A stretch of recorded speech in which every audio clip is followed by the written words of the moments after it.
반열 기반에 서게 되는 것입니다. 저도 여러분도 우리 인생이 꼭 그렇게 되길 바랍니다.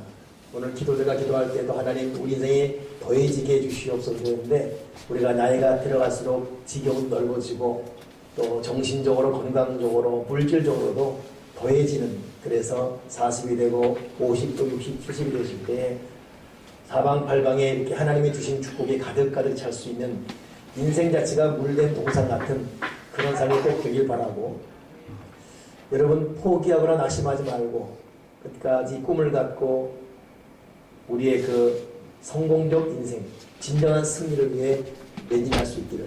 그래서 오늘 이 사무엘하 7장 다윗이 왕이 되어 편안히 거할 때라는 그런 날이 꼭 오기를 바랍니다. 근데 저는 오늘 이 말씀을 묵상하면서 다윗이 이렇게 왕이 된 것은 저절로 된 것이 절대 아닙니다. 결코 이 다윗은 충분히 그럴 만한 자격이 있는 삶을 살아왔고, 그의 삶을 성경을 통해 추적해 보면 당연히 그래야만 되는, 진실로 다윗은 열심히 또 진실이 성실히 바로 살았어요. 그러니 하나님이 그 모든 삶을 면면히 보시면서 그의 결과물 결정지로 주신 복이 오늘 이 사무엘하 7장 1절에 나온 다윗이 왕이 되었을 때 이 말인 것입니다. 여러분 얼렁뚱땅 어떻게 되겠지? 그래 성경은 하나님에 대해 말씀하시는 속성 중에 하나, 하나님은 만원이 여김을 받지 않는다, 속임을 받지 않는다 그랬어요. 우리 인생사로 여러분 정직한 자가 형통한 것이고 성실한 자의 땀의 결실이 있는 것 우리도 아는데, 하물며 천지만물을 지으신 하나님께서 얼렁뚱땅 한 사람, 그 모래성 같은 삶을 산 사람 마지막에 우르무러지는 것 불보듯 뼈라는 거 아니겠어요? 그러니 하나님을 속일 생각할 수 없습니다. 하나님 아버지는 우리의 말, 행동, 마음가짐 다 보고 있습니다. 그리고 이것이 모아지고 연구로져서 하나의 큰 이 위대한 건축물을 만드는 것이에요. 오늘 말씀을 전하는 전화 듣는 여러분이나 그런 의미에서 다윗의 어떤 그 일대기가 우리에게 하나의 도전이 되기 바랍니다. 저는 요즘 이 다윗을 보면서 다윗에 대해 푹 빠져 있어요. 사무엘상, 사무엘하, 역대기, 상하를 읽으면서 이야, 때로는 혼자 웃기도 하고 때로는 눈물이 콱 나오기도 하고, 정말 다윗은 여러분 멋진 사람입니다. 거듭 말하지만 오늘 이 다윗의 왕, 편안한 왕이 된 것은 그럴 수밖에 없는, 또 다윗은 그럴 자격이 충분히 있는 그런 사람이에요. 다윗이라는 것이 여러분 이게 이제 그 헬라 말로는 다윗이지만은 영어로는 데이빗 그러죠. 데이빗.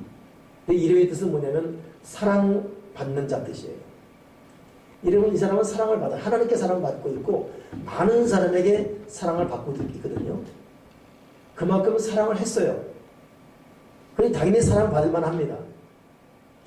우리가 지금 이 난예배 때 다윗을 쭉 보고 있는데 다윗의 여러분 성공에는 그의 인격, 그의 성품이 그대로 녹록히 녹아져 있습니다. 열심히 기도했다, 또 많이 말씀을 읽었다, 이건 뭐 당연한 거겠지만, 그러나 제가 요즘 발견하는 것은 다윗의 그 면면에는 다윗의 인격, 성품이 결국 다윗을 그렇게 만들었어요. 그래서 신앙인은 예수님을 닮아가고 인격 변화, 성품 변화 결코 소홀히 해서는 안 됩니다. 열심히 기도하는데 사람이 성격이 사자 같고, 말씀을 많이 읽어요. 근데 사람이 이기적이고, 교회 1등입니다. 근데 사람이 덕이 되지 않아요. 본이 되지 않아요. 도리어 들리는 말이, 내가 너처럼 예수 믿는다면 나 안 믿고 말겠다. 내가 다른 건 다 아는데 너 네가 예수 믿으니까 행여나 죽어서 천국에서 만날까 봐 했는데 너 때문에 안 믿겠다. 이러면 여러분 골쳐맞잖아요. 다윗은 결코 인격, 성격, 이 좀 대단한 사람이에요. 그 첫 번째 인격이 우리 지금 계속 보고 있습니다만, 사울 왕이 자기를 죽이려고 10년을 쫓아다닙니다. 왕이 한 백성 죽이는 것 파리 목숨 하나 맞먹는 그런 상황이죠. 장군들 동원하고 군 병력 동원해 잡는데, 그러니 다윗이 10년간 도망 다닐 때 이 마음의 고통은 이루 말할 수가 없습니다. 근데 절호의 찬스가 왔지 않습니까? 다윗이 사울을 죽일 만한 기회가 왔어요. 근데 다윗의 원칙 하나 뭡니까? 내가 기름 부은 마른 종을 내 손으로 해야지 않겠다. 딱 원칙이 되어 있습니다. 결코 손대지 않습니다. 그것만이 아니라 자기의 신하에게도 다윗, 우리의 원수 저 사울 죽일 만한 상황이 왔습니다. 죽입시다. 안 된다. 하나님의 기름 부은 종을 결코 칠 수 없다라고 자기는 물론이거니와 신하마저도 만류해버려요. 이 마음가짐이 평생 가지 않습니까? 나중에 그 다윗이 나중에 자기의 원수 사울이 죽었을 때 그 앞에 가장 큰 통곡을 한 사람이 누구냐면 다윗이에요. 우리는 죽이지 않는 단계까지 가는 건 어렵지만 갔다 할지라도 그 사람 죽음 앞에 정말 마음 깊이 통곡하고 그 사람 죽음 앞에 조가를 만듭니다. 그래서 사무엘하 1장에 조가가 나와요. 이룰 수 있겠냐는 말이에요. 그게 여러분 뿌려진 또 단련되어진 또 심어진 그게 인격입니다. 인격은 결코 하루아침에 절대 되지 않습니다. 하는 척은 할 수 있지만 좀 위기오면 또다시는 홀가닥 자기 본성 드러내지 않습니까? 다윗은 견고한 온유한 인격이었어요. 여러분 이것은 비단 주의 종, 기름 부은 종을 내가 해야 된다 이렇게만 국한시킬 것이 아니라 우리가 보는 사람과의 대인관계 마찬가지입니다. 여기는 여러분 저와 함께 우리는 살아가면서 내가 누군가에게 아픔을 주거나 고통을 주는 말, 그의 마음에 정말 괴로움을 주거나 자존심을 상하거나 그 앞에 걸림돌을 주는 일을 하지 않겠다. 이런 이 마음가짐을 하나님은 보고 있습니다. 어떻게든 내가 살기 위해서 내가 당했다고 쓴소리, 포악한 행동, 남의 등에 칼을 꽂는 이 행동들 한다면 하나님은 그런 자에게 복을 절대 줄 수 없습니다.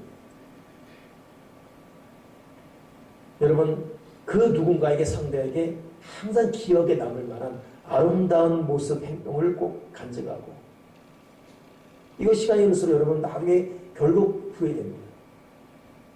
70, 80대 죽음을 앞두게 되면 내가 돈을 얼마나 모았다, 집이 얼마나 아무 소용이 없습니다. 그렇지요? 저는 목회하면서 죽음을 앞둔 분들, 죽어가는 분들, 노인들 많이 보거든요.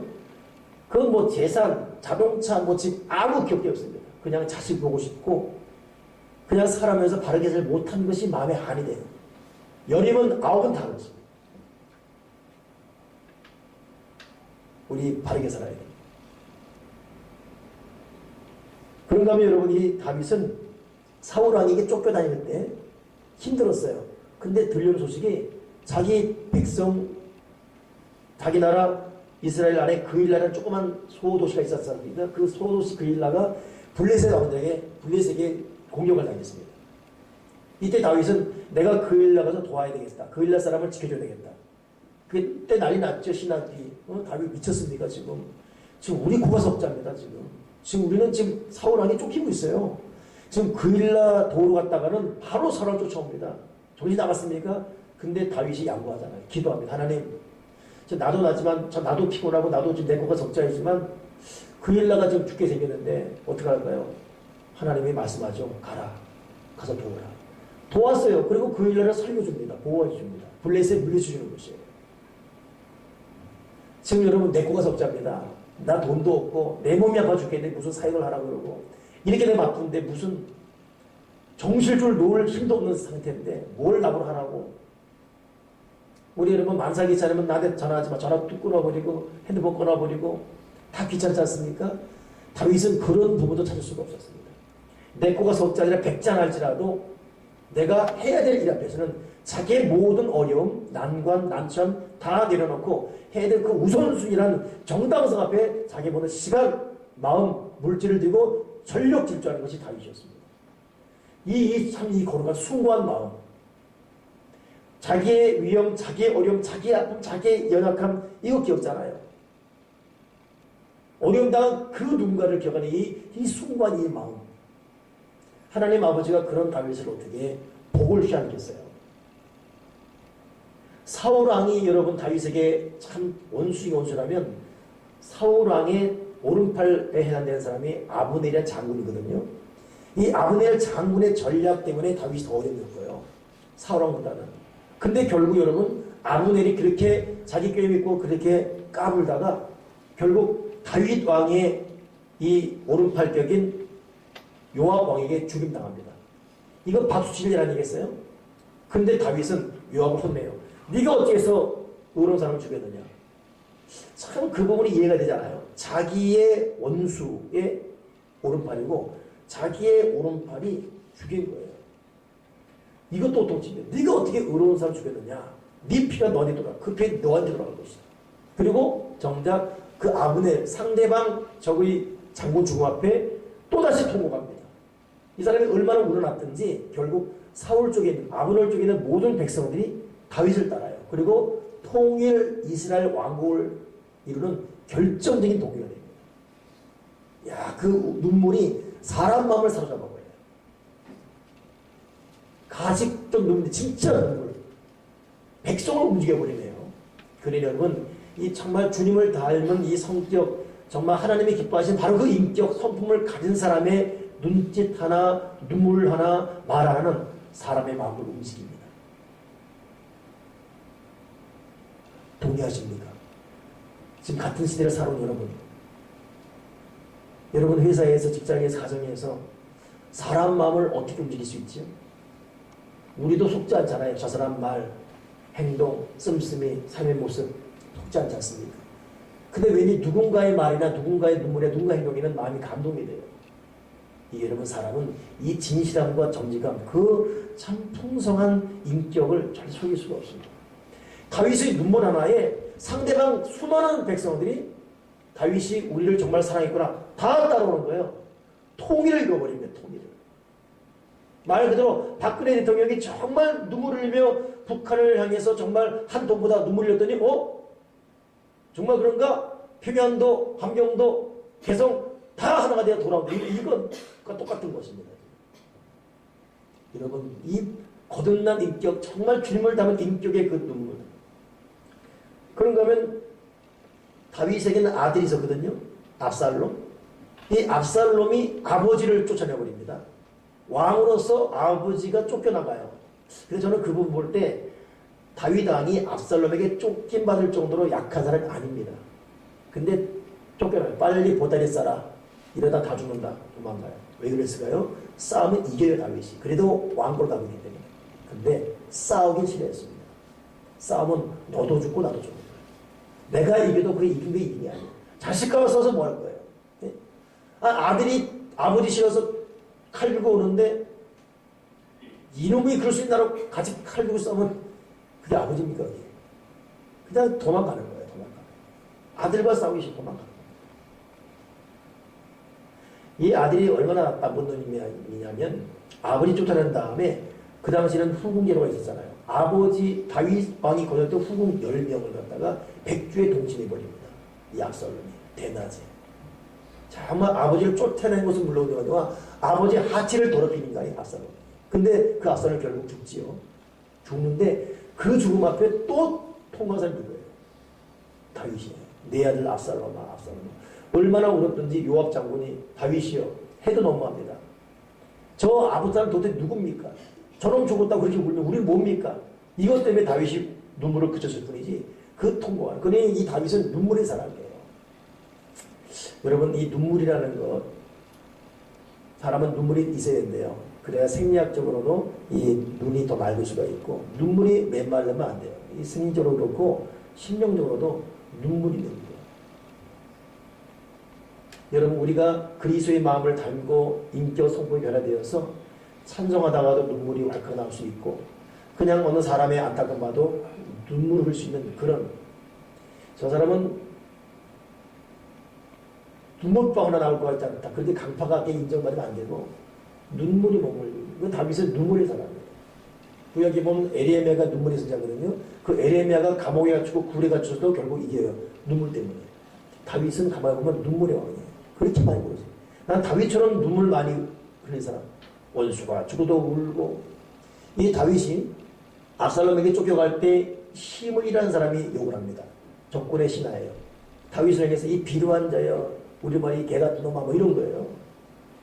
왕이 이 말 듣고 있는 거예요. 그때 요압 장군이 칼이 있거든요. 왕이요 저 신부가 누군데 감옥으로 갑니까? 단칼에 주겠습니다. 그때 다윗이 가만두십시오. 하나님 아버지가 저 사람 입을 통해 욕하는 것이라면 들읍시다. 와 우리는 누가 나 욕했다. 잠을 못 자요. 그랬대? 그래? 그때부터 이제 뭐 제 세계 3차대도 일어나지 않습니까? 우리는 남에게 어떤 그 억울함, 무명, 욕 들으면 참지 못합니다. 반드시 복수 열정. 근데 다윗은 어떤 자세요? 하나님 아버지가 저를 도륙했다. 맞서지 않아요. 누가 욕을 해도 맞서지 않고 서로 손해볼 거든 그냥 피해 다니고 원수가 죽어도 울어보는 이 다윗. 나중에 다윗이 왕이 됐을 때에 상대 적이었던 사울 왕 망해버렸어요. 쫄딱 망했습니다.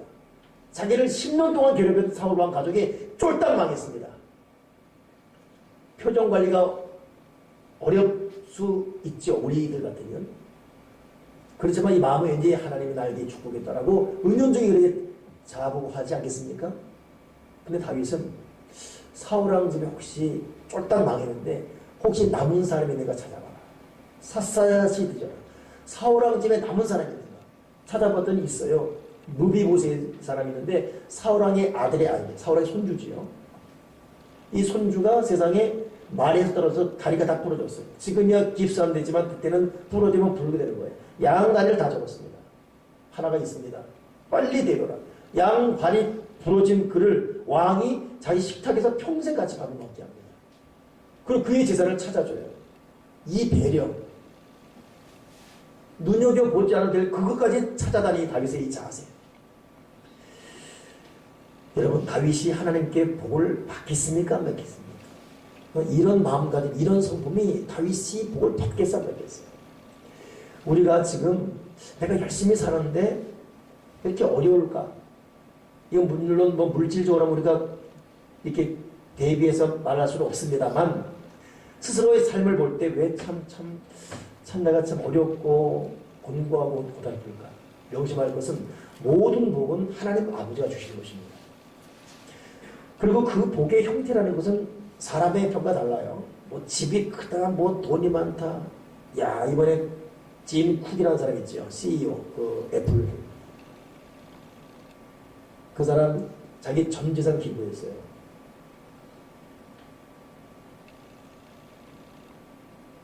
궁금했어요. 전 재산 얼마입니다. 8,800억. 8,800억 원을 기부하더라. 야, 이게 참 큰 사람은 그 말하는 건 아닌데 괜히 갑자기 돈 얘기 나오면 여러분 정신이 지금 없어지는 것 같아요. 우리는 80만 원 듭니다.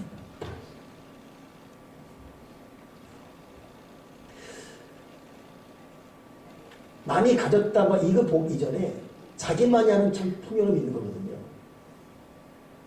어느 사람은 마음이 그렇게 어려워요.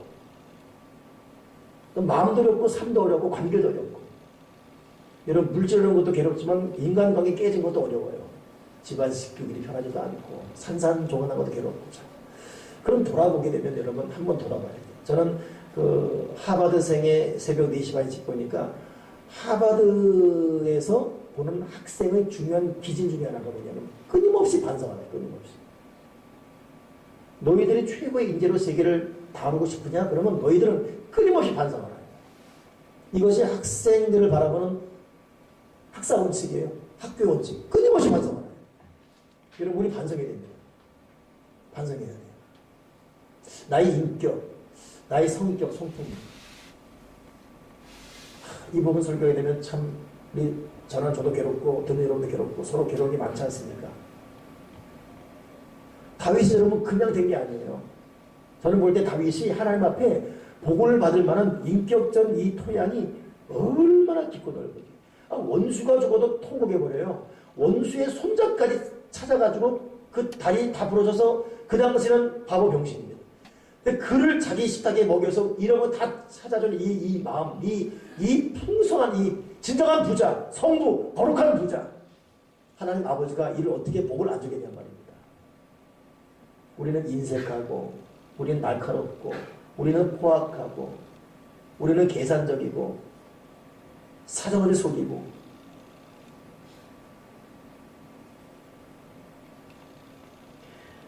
이제 우리 아들이 이제 그 졸업반이 되어서 이번에 이제 그 기업 지역 원서를 내는데 저한테 SOS가 왔어요. 아빠 5가지 학문인데 5대 하나 둘 셋. 나머지 5번째가 뭐냐면 소수라는 건데 네가 살아가면서 도덕적으로 윤리적으로 위험을 무릅쓰고 도덕적인 원칙과 윤리적인 원칙에 했던 것이 좀 하나 쓰라. 생각해보니까 없대요. 자기가 위험을 쓰고 정의롭게 기사도를 발휘했다거나 도덕적 가치를 앞세워서 자기가 손해보도록 했던 게 없다는 거예요. 그 요는 뭐냐면 나한테 만들어달라는 거예요. 나한테 만들어달라는 거예요. 그 없는 거 만들어달라는 거예요. 야, 아빠도 없다. 그러니까 고민이 된 거예요. 고민. 이거 어떻게 할 겁니까? 이제 특히 이제 이 항공회사 이런 게 까다롭거든요. 보세요. 이번에 그 네덜란드 뭐예요? 독일 사람 거나 죽으려면 자기 마음 주지. 왜 하강 목표해가지고 그냥 죽어버렸잖아요. 그 생사람 자기만 뛰어내리든지. 굉장히 윤리도도 강조합니다. 그래서 내가 그랬죠. 알았다. 아빠가 만들어 볼게. 아빠는 또 그런 또 거짓말하는 것도 일단 회개하고 해볼까. 그 내가 기도를 했어요. 하나님의 응답이 오는 거예요. 그래 오늘 보내기로 했어요. 5번 답은 뭐냐? 아무리 생각해도 윤리적 도덕적으로 할 것이 없이 살아온 것이 나의 잘못입니다. 앞으로 그런 것이 있도록 하겠습니다. 이 문제 앞에 나 자신을 반성합니다. 그렇게 싸워요. 그것 대비 떨어지면 떨어져랍니다. 지금 제가 한 말을 알아듣으셨습니까? 아무리 돌아봐도 윤리적 도덕적 기준에 의해서 한 행동이 기억나지 않는 삶을 사는 것을 반성합니다. 이 질문에 함께 자극과 도전임을 감사합니다. 그렇게 써랍니다. 여러분 복을 받았습니까? 못 받았습니까? 그 복에 대한 것 세상 약대로 말할 수 없습니다. 나는 행복한 사람이다. 그렇지 못하다면 이유가 무엇일까? 우리 반성해야 됩니다. 다윗은 복받을 만한 인격, 성품, 씀씀이 자세했어요. 오늘 여러분 결정적으로 이 다윗이 오늘 본문에 보니까 왕이 됐을 때에 나단에게 합니다. 나는 백향목궁에 관한데 하나님의 궤는 휘장 속에 있도다. 나단이 이 말을 쫙 캐치하지요. 왕이시여 당신이 원하는 말을 행하십시오. 그 말이 뭐냐면 나는 백향목궁에 있는데 어떻게 하나님의 궤가 휘장 가운데 있을 수 있습니까? 이게 안 되겠다. 그래서 내가 하나님의 궤가 있을 집을 멋지게 짓겠다. 그런 짓고도 남을 만한 물질인 사람입니다. 그러니 다윗이 이걸 나단이 알고서 다윗 왕 뜻대로 하십시오. 근데 하나님의 궤는 당장 어제 그제만 거기 있을 것이 아니라 광야 40년 내내 그랬어요. 사무엘 시대 때도 하나님의 궤는 휘장 속에 있었습니다. 10년, 50년, 80년 넘게 있었던 거예요. 새삼스럽게 있던 그냥 여기 있었어요. 그냥 이게. 그냥 여기 피아노 그냥 있었습니다. 이거 지금. 그것도 1년이 아니라 10년, 50년 이상, 80년 이상 있었던 거예요. 넘어도 그냥 넘어갈 수 있어요. 그러나 양심의 사랑인 사람, 하나님을 사랑하는 사랑이 날마다 새로운 사람, 하나님을 사랑해서 이 날마다 새로운 날마다. 여러분 하나님에 대한 사랑이 날마다 새로워야죠. 맨 처음 예수 믿을 때 보는데 10년, 20년 장로, 권사, 목사 되면서 감동도 없어요 이제는. 그러면 안 됩니다. 믿음이 날마다 마음이 새로워야 돼요. 날마다 새로워야 돼요. 그 날마다 새로운 마음으로 사랑받아도 그냥 날마다 사랑스럽고 그 사랑에도 날마다 감사하고 마음이 살아있어요. 하나님에 대한 믿음이 살아있고 사람에 대한 믿음이 살아있어요. 날마다 새로운 거예요. 그러니 이게 하나님에 대한 사랑에 견딜 수가 없어요. 나는 백향 먹고 있는데 하나님의 집이 왜 저기는 견딜 수가 없어요. 모든 사람, 10,000명, 100,000명 다 그냥 넘어가는 부분이면 이 사람 마음은 넘어갈 수가 없어요. 하나님의 기관에 저기 있는데 넘어갈 수가 없어요. 하나님 아버지가 바로 그날 밤에 나단 부릅니다. 나단. 내 종 다윗에게서 말하라. 그러니 여러분 하나님은 우리의 모든 생각과 말을 다 듣고 있습니다. 우리의 생각에 깊이 들어와서 생각의 방향과 각도와 의미와 내용과 동기와 목적을 다 알고 있습니다. 숨소리까지도 알고 있습니다. 잠꼬대까지도 알고 있습니다. 그날 밤에 즉시 나다나 다윗에게 말하라. 첫째, 내가 언제 내 집 지어달라고 말한 적이 있느냐. 걱정하지 말아라. 난 괜찮다. 참 멋진 아버지지요. 난 괜찮다. 그러나서 그다음부터 나는 줄줄이 말이 얼마나 위대한 말이냐면 이게 우리가 읽지 않았지만 사무엘 7장 8절부터 나오거든요. 첫째는 7장 8절에 내가 너를 내 백성 이스라엘의 주권자로 삼아주겠다. 하나님께서 다윗의 평생 동안 사람을 대하는 자세를 보았는데 하나님까지도 생각하는 이 마음 때문에 하나님이 그냥 하나님을 사랑하는 생각하는 이 다윗의 마음 때문에 다윗이 그냥 한마디로 뿅 갔어요. 하나님 뿅 가버렸어요. 하나님 이걸 거의 돌도 있죠. 사실 저는 이 성경 읽으면서 다윗이 너무 고생스러운 삶을 살거든요. 다윗이 이만저만 고생이 아니에요. 여러분 지금 나 지금 삶이 어렵다 힘들다는 사람들 성경 제대로 읽으십시오. 여러분의 문제 해결 이전에 성경을 읽으십시오. 성경. 그러면 여러분 고난의 해석이 올 겁니다. 그러면 고난을 이길 만한 믿음이 생길 거예요. 말씀 속에 말씀의 정신과 흐름을 모르는 사람들은 고난 감당 못해요. 바람에는 겨와 같습니다. 해결만 하고 하려다가 허둥대고 시간 낭비합니다. 똑같습니다. 그러니 여러분 말씀 속 깊이 들어가서 말씀의 정신, 그의 목표, 방향, 성경에 있는 인물들이 어떻게 살았는지 보시고 자기를 반추하시면서 거기서부터 다시 시작하십시오. 그 진정한 해결이 거기 있습니다. 다윗이 이만저만 고생한 게 아니에요. 우리 고생 여러분 다윗 고생했죠. 바울 고생했죠. 고생하지 않고는 성경의 이름이 등장될 수가 없어요. 에스겔이라는 그 위대한 사람은 똥까지 먹 똥까지 똥 먹어라 똥까지 먹습니다. 그러면서도 주의 길을 걸어갔어요. 똥 먹으면서도. 성경은 이만저만한 기적이 아닙니다. 그런 다윗이 고난 당할 때 하나님께서 다윗이 고난 당하는 것 피할 길 줄 수 있거든요. 가만 냅두어 보십니다. 1년을 5년을 10년을 가만 10년 이후에 왕이 돼서도 다윗이 왕에 있었지만 또 고난 당해요. 가만 놔둡니다. 근데 하나님은 왜냐하면 다윗을 이 시대의 하나의 스탠다드로 삼기 위해서 표본 삼기 위해서 그리고 앞으로 우리 모두가 다윗 같은 저 사람을 본받게 하기 위해서 다윗이 파란만장한 삶을 겪게 만든 겁니다. 다윗은 두 가정을 다 견뎌요. 저는 그때 한번 스스로 제가 생각해 봤어요. 다윗을 충분히 도울 수 있음에도 돕지 않고 고난의 떡과 고난의 물을 먹고 가시밭을 걸어가게 놔두는 돕을 수 있지만 돕지 않고 바라보는 하나님 아버지 마음이 얼마나 아팠을까.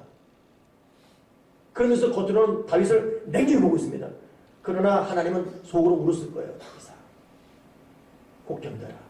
너 참아야 된다. 다윗아 내가 네 마음 안다. 내가 그러나 널 지금 돕지 않는다. 너 이 과정 견뎌라. 1년 5년 견뎌라. 다윗아 내가 네 마음 안다. 아마 하나님은 울었을 거예요. 울면서 다윗을 바꿨을 것입니다. 다윗은 그 하나님 마음 알기 때문에 그 고난을 다 겪고 그리고 왕이 되는 거예요. 근데 이 다윗이 이제는 하나님 아버지를 생각하니 하나님께 편하면 안 됩니다. 하나님이 고생하는데 이 하나님이 어떻게 가만히 있겠어요. 다윗아 나는 괜찮다. 그리고 하는 말씀이 내가 너를 내 백성이 주권대 삼아주겠다. 두 번째 10절 11절 보니까 너를 모든 대적에서 벗어나 평안하게 할 것이다. 세 번째 12절에는 네 몸에서 태어날 자식이 네 뒤를 이어 왕이 돼서 그의 나라도 견고하겠다. 13절에는 멋진 말입니다. 다윗이 지금 하나님을 위해서 집을 짓는다 했잖아요. 하나님이 괜찮다 그랬거든요. 7장 13절에는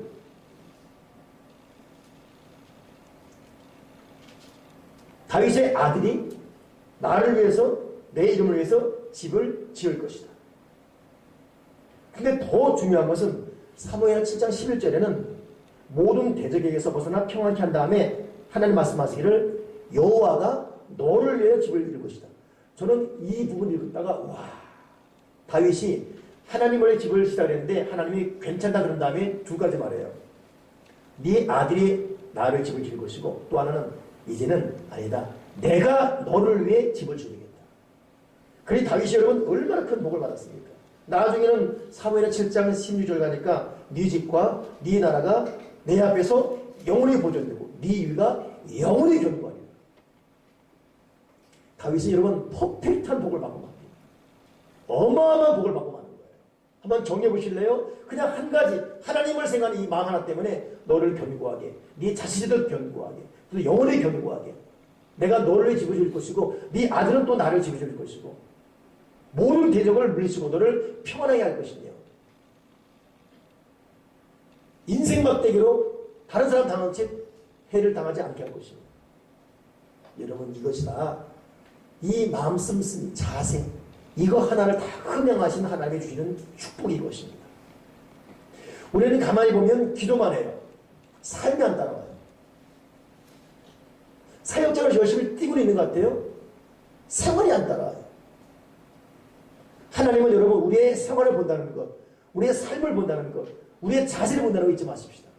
내가 지금 누군가를 만나서 어떻게 그를 대해주고 그를 위하고 그의 배려, 친절, 관용, 관심, 사랑으로 보는지 다 보고 있습니다. 이것이 모이고 연결해져서 하나님이 주시는 복으로 우리에게 임하는 것입니다.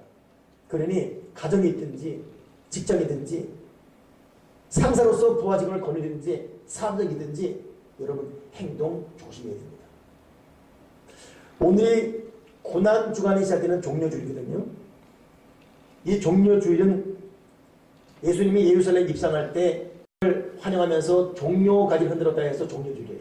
그때 특징 하나가 뭐냐면 어린 낙이 타고 오는 겸손한 주님 앞에 사람들이 자기 옷을 다 벗었습니다.